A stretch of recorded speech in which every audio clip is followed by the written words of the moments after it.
Hello students, welcome to all RNCC nursing coaching platform. स्वागत आप सभी का आरएनसीसी के इस यूट्यूब चैनल पे। मोस्ट अवेटेड वैकेंसी, बिल्कुल डीएसएसबी का वैकेंसी मोस्ट अवेटेड, जो सारे स्टूडेंट्स इसका वेट कर रहे थे कि सर डीएसएसबी का वैकेंसी कब आएगा, बिल्कुल आ चुका है आप सभी का वैकेंसी। और यहाँ पे फॉर्म एप्लीकेशन कब स्टार्ट हो रहे हैं, तो एप्लीकेशन फॉर्म देखिएगा 21 नवंबर से आपके स्टार्ट हो रहे हैं, ध्यान रखें। और इसका क्लोजिंग का डेट 20 दिसंबर है, ध्यान रखिए, यानी महीने भर का समय है, आप फॉर्म को अप्लाई कर सकते हैं। तो अब यहाँ पे हम देखने वाले हैं कौन कौन अप्लाई कर सकता है, कौन एलिजिबल रहेगा, रिजर्वेशन किसको मिलेगा, एज का क्राइटेरिया क्या रहेगा, एग्जाम कैसे होगा, एग्जाम्स का फॉर्मेट क्या रहेगा, बिल्कुल सारी वीडियो में अंत तक बने रहना है। आप सभी को सारी इंफॉर्मेशन आपको इस वीडियो के अंदर मिलने वाली है। बिल्कुल शुरू करते हैं वीडियो को।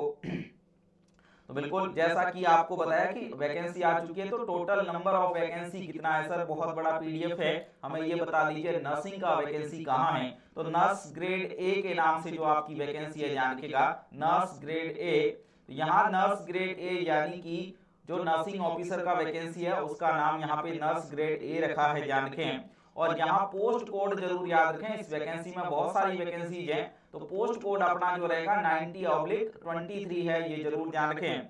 और यहाँ पे टोटल वैकेंसी की बात की जाए, यूआर ओबीसी एसटी एससी और सारी टोटल वैकेंसी मिला के 90 वैकेंसी है, ध्यान रखिएगा। डीएसएसबी का टोटल वैकेंसी कितना है, 90 वैकेंसी टोटल है, ध्यान रखें, जिसमें यूआर का 37 है, ओबीसी 26 है, एससी 11 है, एसटी 06 है और ईडब्ल्यूएस 10 है। अब बात करते हैं सर कौन एलिजिबल है, कौन यहाँ पे कर सकते, सॉरी कौन यहाँ फॉर्म अप्लाई कर सकता है।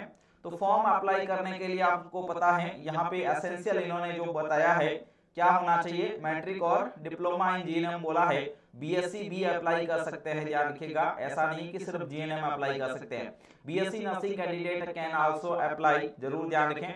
उसके अलावा बीएससी नर्सिंग वैकेंसी, और उसके अलावा आरएन तो जो वैकेंसी जिन्होंने नर्सिंग कंप्लीट किया उन सबके पास में रहेगा, ध्यान रखिएगा। एक्सपीरियंस कुछ भी इन्होंने नहीं मांगा है, तो GNM fresher candidate can apply, ध्यान रखिएगा।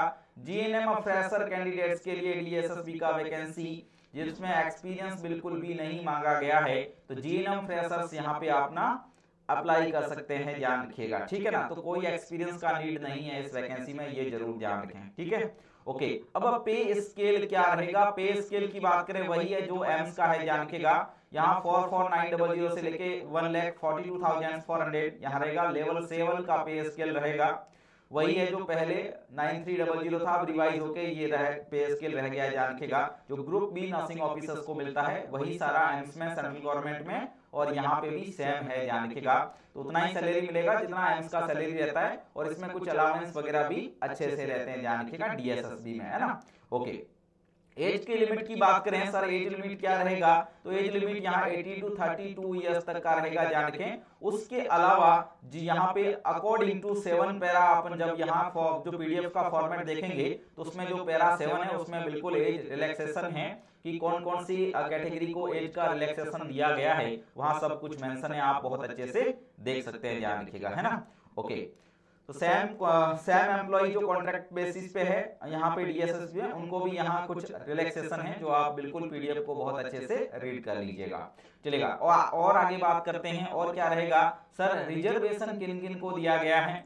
तो रिजर्वेशन की बात करें यहाँ पे ओबीसी आउटसाइड कैंडिडेट जो भी रहते हैं, ध्यान रखिएगा, OBC outside candidate will treated unreserved, ध्यान रखिएगा। यहाँ पे जो ओबीसी का रिजर्वेशन है वो सिर्फ दिल्ली कैंडिडेट्स, ध्यान रखिएगा, जिनका होम टाउन दिल्ली है, ध्यान रखिएगा, जिनका डिस्ट्रिक्ट स्टेट डिस्ट्रिक्ट जो भी दिल्ली है, तो दिल्ली से ही है, उनको ही ओबीसी का मोस्टली क्या है बेनिफिट मिल पाएगा। अदर कैंडिडेट्स जो आउटसाइड दिल्ली है, ध्यान रखें, वो सब सारे के सारे यूआर में काउंट होंगे, और इन्होंने बिल्कुल अच्छे से मेंशन किया है, तो candidate they must apply under UR category, कि बिल्कुल आउटसाइड ओबीसी कैंडिडेट को यूआर कैटेगरी में यहाँ एप्लीकेशन फॉर्म फिल करना, ध्यान रखिएगा। तो इन्होंने बहुत अच्छे से बोला है। ओके, तो ये सारा का सारा आप बहुत अच्छे से रीड करके फिर ही यहाँ पे क्या कर सकते हैं, एप्लीकेशन फॉर्म को फिल करें। ओके, तो ये जरूर आप सभी को अच्छे से ध्यान रखना है, और कैसा कैसा सर्टिफिकेट क्या बनाना रहेगा ये सारा आपको वहां पे रीड कर लेना है, ध्यान रखिएगा। ओके,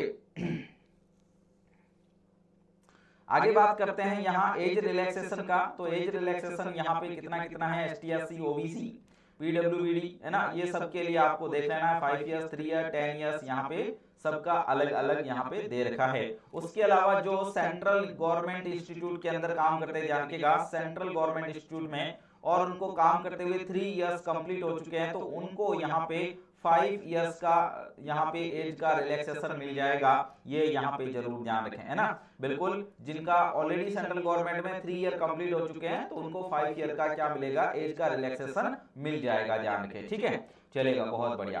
अब हम बात करते हैं सर एग्जाम कैसे होगा, है ना। एग्जाम कैसे होगा, ये 1 टायर 2 टायर क्या सिस्टम है, तो आपको बता देना चाहता हूं। आपका जो पोस्ट कोड आपने देखा था कि नर्सिंग ऑफिसर का जो नर्स ग्रेड ए का पोस्ट कोड 9023 है, तो 9023 का देख लीजिए कहाँ है, कौन सा एग्जाम होना है। तो बिल्कुल 9023 को आपका टेक्निकल में रखा गया है और आपका एग्जाम्स यहाँ पे बी रो में होगा।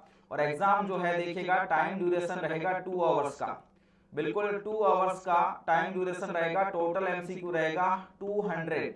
देखो 2 आवर्स के अंदर टोटल MCQ कितना है, 200 MCQs है। मार्क्स देख लीजिए 200 मार्क्स रहेगा और टोटल 200 का रहने वाला है। सेक्शन ए और सेक्शन बी आपके सामने रहेंगे, ध्यान रखिएगा जब आप एग्जाम देंगे, है ना। तो सेक्शन ए में तो आपका बिल्कुल ये सारा जो अदर सब्जेक्ट रहता है, general awareness, general intelligence, reasoning, उसके अलावा मैथ्स, हिंदी, इंग्लिश, ये सब कुछ रहने वाला है, ध्यान रखिएगा, जो कि 20 मार्क्स का ईच सेक्शन होगा, ध्यान रखिएगा, है ना। 20 मार्क्स का ईच सेक्शन यहाँ पे रहेगा, यानी टोटल 100 मार्क्स आपके इसके बनने वाले हैं सेक्शन ए के, है ना। 100 मार्क्स सेक्शन ए के, और उसके अलावा आपका नर्सिंग का जो सेक्शन बी रहेगा, ध्यान रखिएगा, वो और यहाँ पे 100 मार्क्स का रहने वाला है। तो बिल्कुल DSS भी आपको 50-50% करके 50 वो अदर सब्जेक्ट्स पूछता है और 50 आपके नर्सिंग से पूछेगा, ध्यान रखिएगा। तो टोटल 200 MCQ है, 2 घंटे में पेपर करना है और बिल्कुल बढ़िया तरीके से सेक्शन में डिवाइडेशन रहेंगे सारे के सारे MCQs, उस तरीके से आपको यहाँ पे प्रिपरेशन करनी रहेगी, ध्यान रखें, ठीक है ना। बिल्कुल, अब सर यहाँ पे अप्लाई कैसे करना है, तो अप्लाई के लिए ऑलरेडी बता दिया है कि 21 नवंबर से स्टार्ट हो रहा है फॉर्म, ध्यान रखिएगा 21 नवंबर से फॉर्म स्टार्ट हो रहा है। अप्लाई करने के लिए आपको dssbonline.nic.in ये जो साइट है, इस साइट पे विजिट करना रहेगा, वहां आपका ID पासवर्ड आपको जनरेट करना रहेगा, देन आप वहां पे अप्लाई कर सकते हैं, ध्यान रखें, ठीक है ना। चलेगा, तो ये सारा का सारा आपको अच्छे से ध्यान रखना है। लास्ट डेट जरूर याद रखें, लास्ट डेट से पहले ही आप सभी को अपना अपना फॉर्म फिल कर देना है, ध्यान रखिएगा, ठीक है ना। चलेगा, तो ये एक बढ़िया जानकारी आपकी अपकमिंग इस वैकेंसी के लिए, एक शानदार वैकेंसी जो बिल्कुल आउटसाइड कैंडिडेट्स जो दिल्ली के हैं और बाहर काम कर रहे हैं, उनके लिए भी एक मेजर अपॉर्चुनिटी है अपने घर के नजदीक में जाने का, है ना। तो बहुत ही शानदार तरीके से इसको टारगेट बना के आप अपनी प्रिपरेशन को अच्छा कर सकते हैं। उसके अलावा जो अनएम्प्लॉयड है वो भी यहाँ बहुत अच्छे तरीके से मेहनत करके एक नई जॉब अपने लिए क्रिएट कर सकते हैं। चलेगा, बहुत बहुत शुभकामनाएं आप सभी को इस जॉब के लिए। बिल्कुल अपनी मेहनत को स्टार्ट कर दीजिए बहुत बढ़िया तरीके से। तू भी वही कर जो घड़ी करती है, चलता रहे आज नहीं तो कल सफलता तेरे कदम जरूर चूमेगी, ध्यान रखिएगा। बिल्कुल कंटिन्यू बने रहना है। जो हताश हो गए थे, जो निराश हो गए थे नॉर्थ सेट के रिजल्ट से, बिल्कुल कई सारी असफलताएं झेली हैं जिन्होंने, उनको भी यही कहना चाहेंगे आपको वही करना है जो घड़ी करती है, ध्यान रखिएगा। आपको चलते रहना है, बिल्कुल रुकना नहीं है। रुक गए तो फिर मंजिल और दूर चली जाएगी, ध्यान रखिएगा। आपको रुकना नहीं है, आपको डटे रहना है। मैंने कहा था हर 2 महीने में एग्जाम होता है, ये देखिएगा हर 2 महीने में आपकी बढ़िया वैकेंसी आती है और हर 2 महीने में एग्जाम होता है। लेकिन अगर आप कंटिन्यू बने हुए हो, बिल्कुल आप डटे हुए हो मैदान में, आप सिलेक्शन लेके मानोगे, ध्यान रखिएगा। बिल्कुल, और इस सिलेक्शन में आपका RSSC बहुत बढ़िया तरीके से हेल्प करता है। आपको डेली बेसिस पे पढ़ने को मजबूर करता है, ध्यान रखिएगा। डेली बेसिस की टेस्ट सीरीज देके, ध्यान रखिएगा। तो बिल्कुल सब्जेक्ट एंड टॉपिक बेस्ड का टेस्ट सीरीज अगर आप बिल्कुल हमारे साथ में जुड़ना चाहते हैं, बनना चाहते हैं, डेली रेगुलर बेसिस पे टेस्ट सीरीज ज्वाइन करना चाहते हैं, तो बिल्कुल RSSC नर्सिंग कोचिंग नाम से प्ले स्टोर से आप हमारा एप्लीकेशन डाउनलोड करके हमारे साथ में बन सकते हैं। क्या रहेगा, शेड्यूल रहेगा, मंथली शेड्यूल प्रोवाइड करते हैं, डेली बेसिस पे टेस्ट आपको प्रोवाइड करते हैं। 80 to 100 MCQ ईच टेस्ट वहां पे देखने को मिलेगा। देखिए क्या क्या रहता है, मोस्टली डेली 80 to 100 एमसीक्यूज रहते हैं टेस्ट सीरीज में। Previous years exam based, clinical based MCQs, और जो भी एग्जाम ओरिएंटेड यानी जो एग्जाम होने वाला है उस एग्जाम्स के अकॉर्डिंग सिलेबस अपन हम प्रोवाइड करते हैं, ध्यान रखिएगा। Prepared by and selected faculty, subject और टॉपिक बेस्ड टेस्ट सीरीज भी रहेगा। वीकली मेगा टेस्ट रहता है जहां आप जो है कई सारे बच्चों ऑल इंडिया कैंडिडेट्स के बीच में अपने आप को असेस कर सकते हैं और complete solutions for doubtful question, कोई भी डाउटफुल क्वेश्चंस आप हमें शेयर कर सकते हैं, उसका बढ़िया से सॉल्यूशंस प्रोवाइड किया जाएगा। बिल्कुल, तो ये सारा का सारा एक बढ़िया वैकेंसी इंफॉर्मेशन आप सभी के लिए था। तो बिल्कुल शानदार तरीके से जुट जाइएगा एक और नई वैकेंसी के लिए, एक और नई मंजिल के लिए, एक और नए तरीके से अपने आप को साबित करने के लिए, ठीक है ना। चलेगा, तो ये शानदार वैकेंसी और इस शानदार वैकेंसी के लिए शानदार तैयारी आप सभी शुरू कर सकते हैं। चलेगा, thank you so much all.